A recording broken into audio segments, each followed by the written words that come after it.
Hey, my name is Nathan J. Pearce, and have I got a story for you? Today, it's not my story, but a friend of mine's, K.W. Bussard, my friend Kevin, a fellow indie author. He sent me this personalized, signed copy of his book, and I'm going to read to you the first couple pages. Uh, it's kind of a new thing. I haven't seen a lot of people do this for other folks' books, but maybe it'll take off and people will enjoy it, and y'all can read each other's books on YouTube and TikTok and all the other places. All right, so here we go. So it's the Eldritch Knight, K.W. Bussard. Chapter 0. I think some people call these prologues, but we won't hold it against them. A fateful night, Chapter 0. The sky was cracked. Storms spun in the sky like a living vortex of swirling darkness and unnatural lightning. The air crackled with raw energy. The very fabric of reality stretched thin. The valley was a hellscape made manifest on scorched earth. A cold wind tore across the ruined landscape.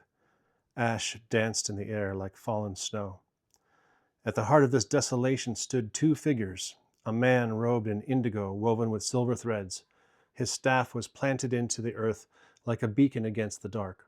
His face was aged, framed by long silver hair and beard. His storm-gray eyes sparkled, a reflection of the storm above.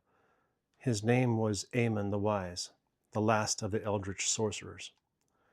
If it could still be called a man, the other was wreathed in shadows darker than the abyss itself. His skeletal form was adorned in tattered black robes.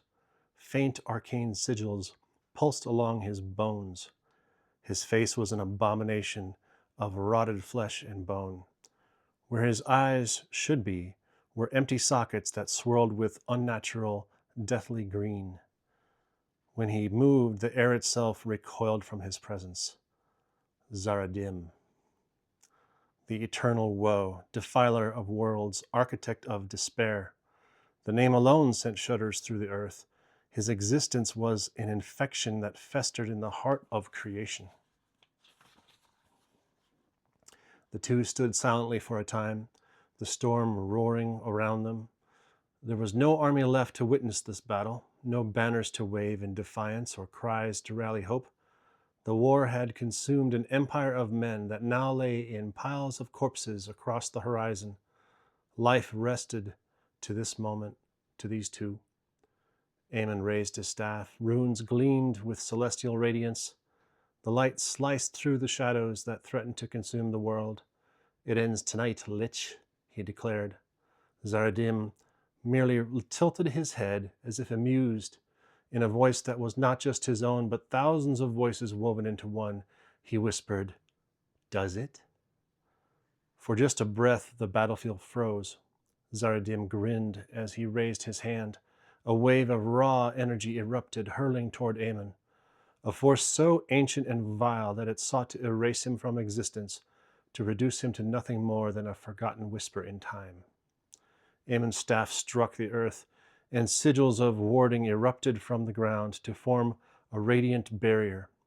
The wave of darkness collided against the shield, sending out a blinding shockwave of white and black light.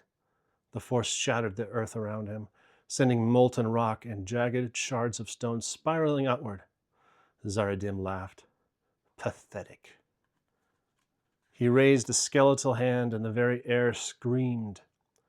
The ground below split apart. From the infinite below, shadows rose.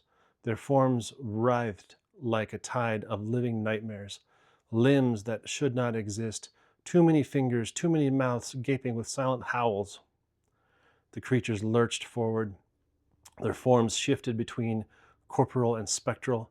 They did not walk, but rather bled through reality itself, closing the distance between them and Aemon in mere heartbeats. Aemon did not hesitate. His fingers traced runes in the air, golden glyphs burning into existence, each symbol weaved into the next that created a tapestry of power older than the gods themselves. With a thrust of his staff, a single word spoken in the celestial tongue, a word not meant for mortal ears. Begone. And what happens next? I don't know. You're going to have to buy your own copy. And if you don't want to do that, I thought, wasn't that great? That was so much fun. I love these in media res, you know, in the middle of things, there's Latin for in the middle of things, books that start off in the action. I think that's how I started off my own book. And anyway, pick it up. It's great. And if you want just a taste, he has the First Glimpse novelette.